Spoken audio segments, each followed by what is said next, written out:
Hello बच्चों, हम लोग क्लास 9 का चैप्टर फिजिक्स का मोशन पढ़ रहे थे, जिसमें हम लोगों ने scalar quantity, vector quantity, distance और डिस्प्लेसमेंट पढ़ चुके हैं। उसके आगे मैं आज आप लोगों को डिस्टेंस डिस्प्लेसमेंट के कुछ न्यूमेरिकल कराऊंगा और यूनिफॉर्म मोशन और नॉन यूनिफॉर्म मोशन बताऊंगा क्या होता है। ठीक है, तो डिस्टेंस और डिस्प्लेसमेंट और स्केलर क्वांटिटी, वेक्टर क्वांटिटी एक बार में रिवाइज करा देता हूँ। तो हम लोग पहले लेक्चर में पढ़े थे scalar quantity. Scalar quantity revise करा दे रहा हूँ, ये मैं पहले लेक्चर में पढ़ा चुका हूँ, स्केलर क्वांटिटी और वेक्टर क्वांटिटी। ठीक है, ये पहले लेक्चर में मैं पढ़ा चुका हूँ, केवल मैं एक बार रिवाइज करा रहा हूँ। स्केलर क्वांटिटी वो क्वांटिटी होती है जिसमें मैग्नीट्यूड की बात होती है। मैग्नीट्यूड का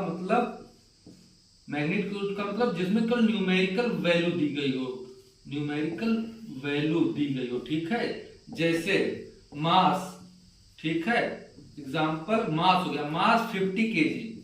ठीक है, इसमें डायरेक्शन बताने की जरूरत नहीं है, केवल न्यूमेरिकल वैल्यू ही बता देंगे, तो ये स्केलर क्वांटिटी होगी। ठीक है, और वेक्टर क्वांटिटी क्या होती है?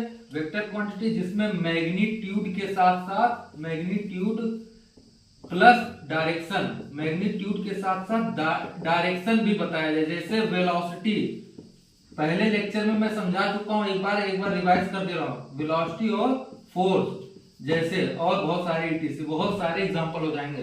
वेलोसिटी जैसे एक कार 10 किलोमीटर प्रति सेकंड से नॉर्थ की तरफ जा रही है, तो वेलोसिटी में डायरेक्शन बताने की जरूरत है, और मैग्नीट्यूड भी बताया, न्यूमेरिकल वैल्यू, मैग्नीट्यूड मतलब न्यूमेरिकल वैल्यू। ठीक है, और डायरेक्शन भी बताया। और फोर्स जैसे, एक मैंने पहले लेक्चर में मार्कर का बताया था कि मार्कर पे मैं 10 न्यूटन का फोर्स ऊपर नीचे लेफ्ट राइट दोनों तरफ लगा सकता हूं ना, तो इसमें डायरेक्शन बताने की जरूरत है। तो पहले चैप्टर का ये पूरा रिवीजन था। अब दूसरे लेक्चर में मैंने पढ़ाया था तुम लोगों को, दूसरे लेक्चर में पढ़ाया था डिस्टेंस और डिस्प्लेसमेंट। ठीक है, तो डिस्टेंस और डिस्प्लेसमेंट, ठीक है, दूसरे लेक्चर में मैंने ये पढ़ाया था। तो कुछ नहीं, ये सबसे पहले डिस्टेंस 2 पॉइंट बताया था। डिस्टेंस क्या होती है? डिस्टेंस एक स्केलर क्वांटिटी है। ठीक है, इसमें डायरेक्शन की जरूरत नहीं होती। ठीक है, और डिस्प्लेसमेंट एक वेक्टर क्वांटिटी होती है। ठीक है, वेक्टर क्वांटिटी। ठीक है, और डिस्टेंस की डिफिनेशन क्या होती है मैंने दूसरे लेक्चर में बताया था, actual path covered by the object. Actual path covered by the object.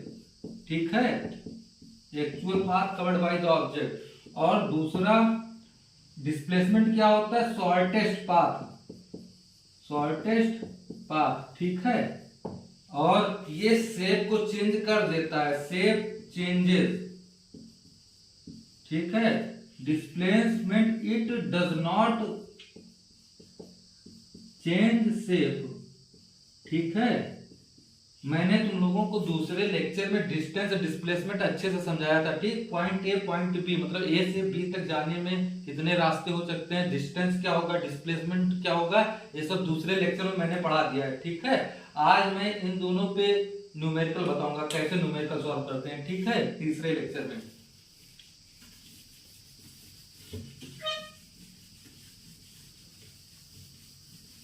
तो तुम लोगों के 9th क्लास की बुक में कुछ एग्जाम्पल दिए गए हैं, कुछ न्यूमेरिकल दिए गए हैं, तो उसी में से मैं न्यूमेरिकल ले रहा हूं। आप लोग बुक में क्वेश्चन देख लेना, मैं डायरेक्ट समझा दे रहा हूं कैसे होगा। ठीक है, एक एग्जाम्पल तुम लोगों में दिया गया है कि एक ऑब्जेक्ट मान लो यहां से स्टार्ट होता है, तो यहां से चलना स्टार्ट करता है, पहले यहां जाता है, तो ये डिस्टेंस मान लो 100 मीटर दी गई है। ठीक है, फिर उसके बाद यहां से चलने के बाद ये एरो बना दे रहा हूं। ठीक है, एरो से समझ जाना कि यहां से चलना स्टार्ट किया, सीधा एरो आगे जा रहा है। ठीक है, यहां से ऊपर गया। ठीक है, तो मान लो ये 50 मीटर ऊपर गया। ठीक है, उसके बाद मान लो ये सीधा इंक्लाइन पे आया 100 मीटर। ठीक है, फिर उसके बाद यहां से यहां गया 50 मीटर। ठीक है, तो पॉइंट ए से पॉइंट बी तक पहुंच गया। तो तुम्हें इसमें डिस्टेंस बतानी है, डिस्टेंस कितना होगा और डिस्प्लेसमेंट कितना होगा, डिस्प्लेसमेंट कितना होगा।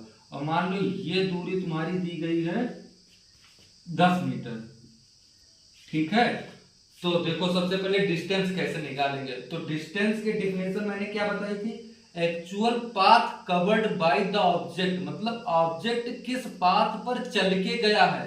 तो ऑब्जेक्ट ने कौन सा पाथ फॉलो किया था, पहले यहां से यहां गया, फिर यहां से ऊपर गया, फिर यहां से नीचे आया, फिर आगे गया। ठीक है, तो ऑब्जेक्ट ने ये वाला पाथ फॉलो किया, पहले यहां यहां यहां यहां, तो उसको क्या बोलते हैं, डिस्टेंस। तो टोटल को हम जोड़ देंगे तो डिस्टेंस निकल आएगा। तो पहले यहां से यहां गया तो 100 हो गया, तो 100 ऐड कर देंगे, फिर ऊपर गया 50, फिर नीचे आया फिर 100, ये फिर यहां से फिर 50, तो ये कितना हो गया 100, 50, 150, 250 और ये 300, तो टोटल कितना है 300 मीटर डिस्टेंस आ गई। ठीक है, तो मैं ब्लैक मार्कर से तुम लोगों को एक बार दिखा दे रहा हूं। तो डिस्टेंस क्या होगी, ये यहां से गया, फिर यहां गया, ये गया और फिर ये आया, ये तुम्हारा डिस्टेंस होगा। ठीक है, डिस्टेंस की डिफिनेशन एक बार सोच के तब सवाल करना। डिस्टेंस की डिफिनेशन मैंने बताई थी कि actual path covered by the object, मतलब जिस रास्ते पर कोई ऑब्जेक्ट चल के जाएगा या जिस रास्ते को ऑब्जेक्ट फॉलो करेगा उसी को डिस्टेंस बोलेंगे। ठीक है, तो ये तुम्हारा डिस्टेंस आ गया। अब दूसरा हम लोगों को डिस्प्लेसमेंट निकालना है। तो डिस्प्लेसमेंट की डिफिनेशन सोचो मैंने क्या बताई थी। तो डिस्प्लेसमेंट होता है शॉर्टेस्ट पाथ। ठीक है, मेरे को कहां से कहां तक जाना है या फाइनल पोजीशन और इनिशियल पोजीशन का जो शॉर्टेस्ट पाथ होगा, छोटा रास्ता जो होगा वो तुम्हारा क्या होगा, डिस्प्लेसमेंट। तो सोचो तुम्हें यहां से यहां तक जाना है, ए से बी तक जाना है, तो सबसे छोटा पाथ कौन सा होगा, तो सबसे छोटा पाथ अगर हम स्ट्रेट लाइन में जाएं, ठीक है, ये ब्लैक मार्कर से जो मैं दोबारा बना रहा हूं, तो सबसे छोटा रास्ता ये वाला होगा। ठीक है, तो ये तुम्हारा क्या हो जाएगा, शॉर्टेस्ट पाथ। तो ये वाला क्या हो जाएगा, डिस्प्लेसमेंट, ये वाला डिस्प्लेसमेंट हो जाएगा, डिस्प्लेसमेंट हो जाएगा। तो कुछ नहीं, डायरेक्ट यहां से यहां तक दूरी ऐड कर दोगे, तो ये 100 हो गया, ये डिस्टेंस 10 दी गई थी, 100 और 10 110, 100 प्लस 10 और प्लस ये 50, तो टोटल कितना हो गया 160 मीटर। ठीक है, तो ये तुम्हारा 160 मीटर डिस्प्लेसमेंट आ गया। ठीक है, अब दूसरा एग्जांपल मैं बता रहा हूं फिर से। दूसरा क्वेश्चन तुम लोगों की किताब में ही दिया गया, तुम लोगों की किताब से ही सवाल ले रहा हूं। ठीक है, बाहर से नहीं ले रहा हूं। एक क्वेश्चन स्टेटमेंट में लिखा हुआ है, स्टेटमेंट तुम लोग बुक से पढ़ लेना। ठीक है, मैं तुम लोगों को समझा रहा हूं। तो एक पॉइंट ओ बताया गया है, एक पॉइंट फिर पी बताया गया है, एक पॉइंट क्यू दिया गया है। ठीक है, और यहाँ पे मान लो एस दिया गया है। ठीक है, और ये मान लो 100 मीटर है, ये 0 मतलब ओ पॉइंट 0 पर है, ये 50 मीटर पे है, ये 100 मीटर पे है। ठीक है, स्केल दिया गया, मान लो एक स्केल टाइप में दिया गया है, ये 0 पे है। ठीक है, तो तुम लोगों में दिया गया है कि सोहन का घर, मतलब सोहन हाउस, सोहन का घर ओ पॉइंट पर है। ठीक है, और ये पी पॉइंट क्या है, स्कूल है उसका। ठीक है, उसके बाद क्यू क्या है, सोहन के दोस्त का घर, सोहन फ्रेंड्स हाउस। ठीक है, ये सोहन फ्रेंड्स हाउस है, ये तुम्हारा क्या है, मान लो ये तुम्हारा प्लेग्राउंड, मान लो प्लेग्राउंड है। ठीक है, अब क्वेश्चन बोलता है, ध्यान से सुनना, स्टेटमेंट बुक से पढ़ लेना, क्योंकि बोर्ड ज्यादा बड़ा नहीं है, तो स्टेटमेंट लिखूंगा तो बोर्ड भर जाएगा, इतना टाइम भी नहीं है, तो स्टेटमेंट तुम लोग बुक से पढ़ लेना। तो सबसे पहले बोलता है क्वेश्चन कि सोहन सबसे पहले वो अपने स्कूल जाता है। मैं स्टेटमेंट पढ़ रहा हूँ, नीले मार्कर से दर्शा रहा हूँ, मतलब दिखा रहा हूँ क्या क्या हो रहा है। ठीक है, फिनोमिना। तो सोहन सबसे पहले अपने घर से स्कूल जाता है। ठीक है, स्कूल गया, उसके बाद स्कूल से जाने के बाद वो अपने दोस्त के घर गया। ठीक है, यहां से मतलब अपने घर से स्कूल गया, स्कूल से फिर अपने दोस्त के घर गया, फिर वापस वो आके अपने घर वापस आ गया।